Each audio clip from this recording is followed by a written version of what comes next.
नमस्कार, KP news के Karnataka bulletin में आपका स्वागत है। मैं हूं अश्विनी आपके साथ। चलिए शुरू करते हैं आज की खबरों का सिलसिला। उससे पहले एक नजर आज के मुख्य समाचारों पर। एनएसयूआई के राष्ट्रीय अध्यक्ष वरुण चौधरी के स्वागत में लगे पोस्टर। गुमनाम कॉल को कोई जानकारी न दे, बाल विकास परियोजना के अधिकारी ने कहा। सीएम सिद्धरामैया को मूडा मामले में न्याय मिलने का भरोसा। मौलिक अधिकारों का गंभीर उल्लंघन, कर्नाटका बोर्ड ने वक्फ विधेयक पर जताई आपत्ति। मूडा घोटाले की जांच कर रही ईडी अवैध, सिद्धरामैया के कानूनी सलाहकार ने कहा।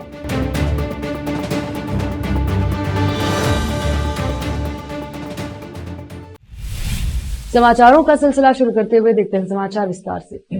एनएसयूआई के राष्ट्रीय अध्यक्ष वरुण चौधरी गुरुवार को बीदर में जय बाबू जय संविधान जय भीम कार्यक्रम में भाग लेने के लिए आ रहे हैं। वह 30 जनवरी को बीदर शहर में रैली में भाग लेंगे। उनके साथ कर्नाटक राज्य एनएसयूआई के राज्य अध्यक्ष कीर्ति गणेश और एनएसयूआई के नेशनल कोऑर्डिनेटर तेलंगाना प्रभारी मोहम्मद फिरोज खान, एनएसयूआई के मुख्य सचिव एवं बीदर के सांसद सागर खंडरे, बीदर वेटरनरी यूनिवर्सिटी के अध्यक्ष इमरान खान सहित एनएसयूआई के नेता पदाधिकारी आदि शामिल होंगे। इस कार्यक्रम और एनएसयूआई के नेताओं के बैनर शहर के हर कोने और हर मार्ग पर लहरा रहे हैं। युवा नेताओं के बीदर दौरे से अधिक उत्सुक है। मोहम्मद फिरोज खान और सभी नेताओं के पोस्टर शहर के हर मार्ग पर लगे हुए हैं। समर्थक पोस्टर के माध्यम से नेताओं का स्वागत कर रहे हैं। कैमरामैन पपुराज का कवरेज। साइबर जालसाज भालकी तालुके में आंगनवाड़ी केंद्रों की लाभार्थी गर्भवती महिलाओं के फोन कर रहे और कह रहे हैं कि हम महिला और बाल विकास विभाग की ओर से फोन कर रहे हैं। यदि आप हमें अपना फोन नंबर या गूगल पे नंबर पर कॉल करें तो हम अपने विभाग से आपके खाते में 12,000 रुपए का भुगतान करेंगे। वे मोबाइल विभिन्न नंबरों से कॉल कर रहे हैं। कुछ नंबर इस प्रकार है: 6383847603, 9241381922, 8252398991। यदि फोन नंबर दिया जाए तो वे लाभार्थियों के खाते से पैसे निकाल लेंगे। भालकी बाल विकास परियोजना के अधिकारी ने कहा कि अगर आपके पास गुमनाम कॉल आती है तो आपको अपनी जानकारी नहीं देनी चाहिए। अगर आपको कोई कॉल आती है तो आपको महिला एवं बाल विकास विभाग से संपर्क करना चाहिए। विशेष संवाददाता की रिपोर्ट। बीदर जिला स्वास्थ्य एवं परिवार कल्याण अधिकारी डॉक्टर ध्यानेश्वर निरगुड़े ने कहा है कि जिले के शहरी एवं ग्रामीण क्षेत्रों में किसी भी स्कैनिंग सेंटर में प्रसव पूर्व लिंग निर्धारण विधि पाई गई तो आपराधिक मामला दर्ज करने की कार्यवाही की जाएगी। बिना किसी हिचकिचाहट के उनके खिलाफ आवाज उठाई जाएगी। इस संबंध में जिला स्वास्थ्य अधिकारी कार्यालय हॉल में एक पीसी बैठक आयोजित की गई और पीएनडीटी व गर्भावस्था एवं प्रसव पूर्व निदान तकनीक अधिनियम 1994 पर बैठक की अध्यक्षता करते हुए बोल रहे थे। जिला परिवार कल्याण अधिकारी डॉक्टर दिलीप डोंगरे के नेतृत्व में हर 3 माह में एक बार सभी स्कैनिंग केंद्रों का निरीक्षण किया जाता है। प्रत्येक स्कैनिंग केंद्र को आवश्यक रिकॉर्ड बनाए रखना होगा। कुल 72 केंद्रों पर गर्भावस्था जांच की जा रही है। गर्भावस्था में किसी भी असमानता के लिए जांच कराने वाली महिला के सभी विवरणों का रजिस्टर, एक 4 स्तंभ वाला रजिस्टर और एक बिल बुक रखी जानी चाहिए। बैठक में बताया गया कि कुछ स्थानों पर मामूली अनियमितताएं पाए जाने पर उन्हें नोटिस जारी किए जा चुके हैं। बैठक में शिशु रोग विशेषज्ञ doctor Sohail, radiologist doctor Amit Shah, Mallikarjun, Manjula Male और विनय कुमार माले आदि शामिल रहे। विशेष संवाददाता की रिपोर्ट। रोकते हैं समाचारों का सिलसिला, लेते हैं छोटा सा ब्रेक।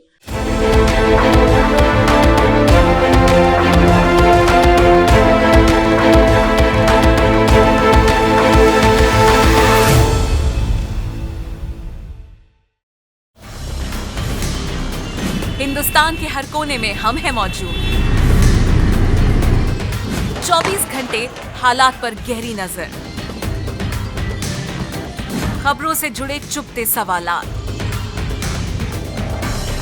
और आपको दिखाता है धार्मिक, सामाजिक, राजनीतिक, लोकल और इंटरनेशनल न्यूज की सबसे बेहतर कवरेज जो आपको रखती है हर पल बाखबर। देश और दुनिया भर की खबर के लिए देखते रहें KP news 24/7। Noor education trust Bidar की ओर से चलाए जाने वाला Noor MEd and BEd college Bidar, recognised by NCTE Delhi and affiliated to Bidar University, Bidar. Admission are open for the academic year 2023-24. विशेषज्ञ और सक्षम शिक्षकों द्वारा शिक्षा प्राप्त करने के लिए नूर एमएड एंड बीएड कॉलेज में दाखिला लें और शांत वातावरण में शिक्षा प्राप्त करें। बीदर शहर में बेहतर शिक्षा का एकमात्र केंद्र Noor M.Ed and B.Ed College, Shapur Gate, Bidar. Phone numbers 9945283920, 8482221297. Break के बाद स्वागत है आपका। देखते हैं समाचार देश के। मुख्यमंत्री सिद्धरामैया ने कहा कि उन्हें विश्वास है कि मैसूर शहरी विकास प्राधिकरण मूडा मामले में उन्हें न्याय मिलेगा। मुख्यमंत्री ने संवाददाताओं से कहा, न्यायालय ने अपना फैसला सुरक्षित रख लिया है। मूडा मामले में सीबीआई जांच की मांग करने वाली याचिका पर मुझे क्यों डरना चाहिए, हमें न्याय मिलने का पूरा भरोसा है।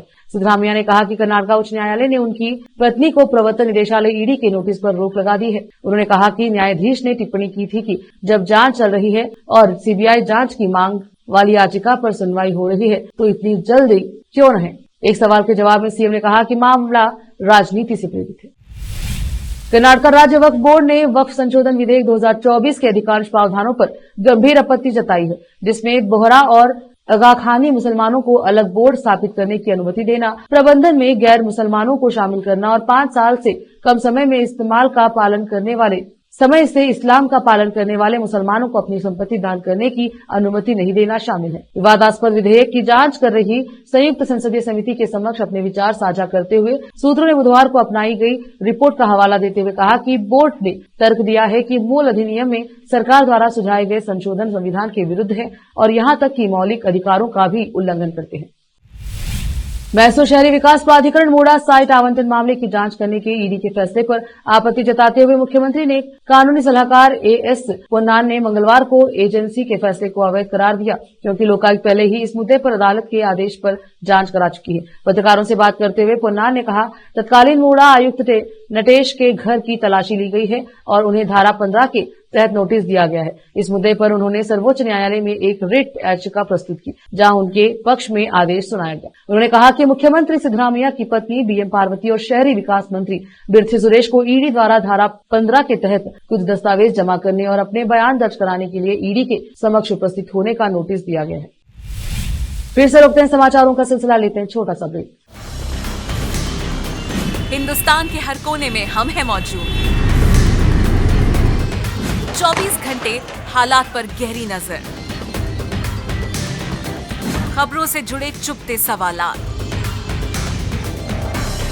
और आपको दिखाता है धार्मिक, सामाजिक, राजनीतिक, लोकल और इंटरनेशनल न्यूज की सबसे बेहतर कवरेज, जो आपको रखती है हर पल बाखबर। देश और दुनिया भर की खबर के लिए देखते रहें केपी न्यूज 24/7। ब्रेक के बाद स्वागत है आपका। देखते हैं समाचार।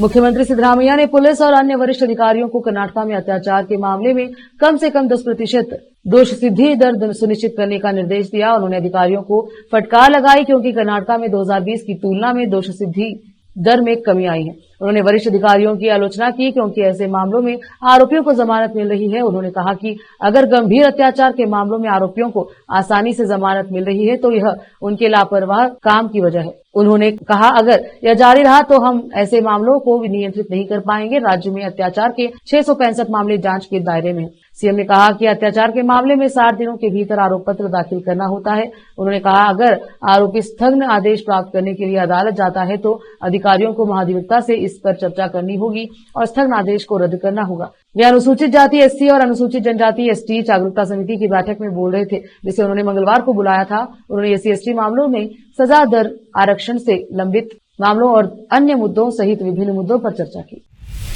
हासन जिले की कोनानूर पुलिस ने मंगलवार को कर्नाटक के कोनानूर होबली के कालिनहल्ली में एक उधारकर्ता को परेशान करने के आरोप में एक निजी वित्त कंपनी के 2 कर्मचारियों को गिरफ्तार किया। गांव के निवासी रवि ने अपनी पत्नी के नाम पर निजी वित्त कंपनी से 1 लाख रुपए उधार लिए थे। फर्म 3,550 रुपए की पाक्षिक किस्त वसूल रही थी। मंगलवार को पुलिस में दर्ज कराई गई शिकायत में रवि ने आरोप लगाया कि कर्मचारी 1 जनवरी को किस्त लेने के लिए उसके घर गए थे। रवि ने किस्त जमा करने के लिए 2 दिन का समय मांगा, लेकिन कर्मचारियों ने उनके साथ गाली गलौज की और कहा कि जब तक किस्त जमा नहीं हो जाती वे यहां से नहीं जाएंगे। उन्होंने वहां मौजूद गांव की 2 अन्य महिला कर्जदारों पर चिल्लाना शुरू कर दिया। हालांकि स्थानीय लोगों के बीच बचाव कर कर्मचारियों को वहां से भगा दिया। शिकायत में कहा गया कि कर्मचारी अक्सर उनके घर आते हैं और उन्हें पैसे लौटाने के लिए परेशान करते हैं।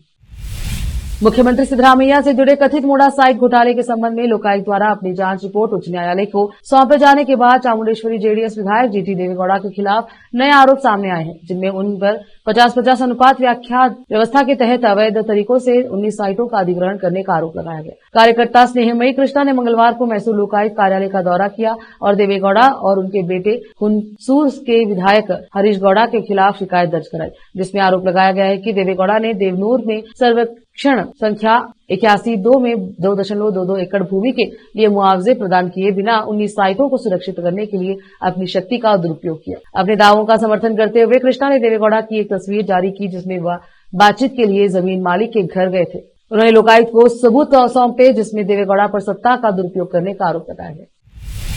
विशेषज्ञों, संरक्षणवादियों, सेवारत और सेवानिवृत्त वन विभाग के अधिकारियों के कड़े विरोध के बावजूद मुख्यमंत्री सिद्धरामैया ने मंगलवार को शेर पूंछ वाले मैकाक एलटीएम वन्यजीव अभ्यारण्य में जोग आरक्षित वन में शरावती पंप भंडारण परियोजना शुरू करने के ऊर्जा विभाग के प्रस्ताव को मंजूरी दे दी है। शहर में आयोजित 19वीं राज्य वन्यजीव बोर्ड की बैठक के अवसर पर बोलते हुए वन्य पर्यावरण और पारिस्थितिकी मंत्री ईश्वर भी खंडरे, जो बोर्ड के सदस्य भी हैं, उन्होंने बताया कि परियोजना को कुछ शर्तों के साथ मंजूरी दी गई है। शर्तों को पूरा करने के बाद प्रस्ताव को मंजूरी के लिए राष्ट्रीय वन्यजीव बोर्ड को भेजा जाना है। उन्होंने कहा कि इसकी मंजूरी के बाद ही 2000 मेगावाट बिजली उत्पादन का काम शुरू किया जा सकता है। खंडरे ने कहा कि शेर पूंछ वाले मैकाक को जीवित रहने के लिए छत्र को संरक्षित किया जाना चाहिए और पेड़ों की कटाई की अनुमति नहीं दी जानी चाहिए। उन्होंने कहा कि उन्हें ऊर्जा विभाग को भूमिगत काम करने के लिए कहा गया था ताकि पेड़ों की कटाई सीमित हो।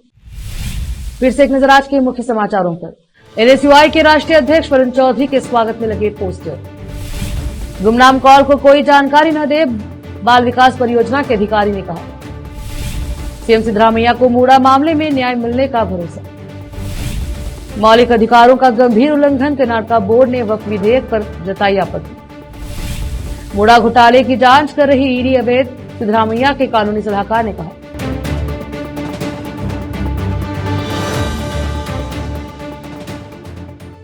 केपी न्यूज के कर्नाटका बुलेटिन में अब तक के लिए इतना ही। देखते रहे केपी न्यूज 24/7। अधिक जानकारी के लिए लाइक, शेयर, सब्सक्राइब करना ना भूलें। धन्यवाद।